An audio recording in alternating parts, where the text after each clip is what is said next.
ہم غلامانہ رویہ جو ہے وہ اختیار نہیں کریں گے. وزیر اعظم نے وزیر اعظم کرنے سے پہلے کہا تھا نہ میں خود جھکوں گا نہ اپنی قوم کو جھکنے دوں گا. اس سازش کے تانے بانے جو ہے یہاں پر موجود جو این آر او لینے والے کردار ہیں ان کو ذاتی سلامتی کی فکر ہے, قومی سلامتی کی تو ان کو فکر ہی نہیں ہے. یہ وہی کردار ہے اور پرائم منسٹر نے کہا ہے کہ مجھے ملک کا مفاد عزیز ہے.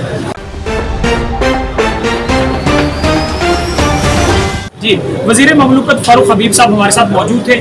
سر, کل ایک تقریر ہوئی جس کا کافی دنوں سے انتظار تھا پبلک کو, وزیر اعظم نے سرپرائز دینا تھا, ایک خط کا ذکر کیا. سر, وہ خط کہاں سے آیا ہے, کیا اس کا مدعا ہے؟ دیکھیں, خط پرائم منسٹر صاحب نے بتا دیا ہے, بیرونی سازش ہو رہی ہے, پاکستان کے خلاف ہو رہی ہے اور پرائم منسٹر ملکی مفاد کی خاطر ڈٹ گئے ہیں.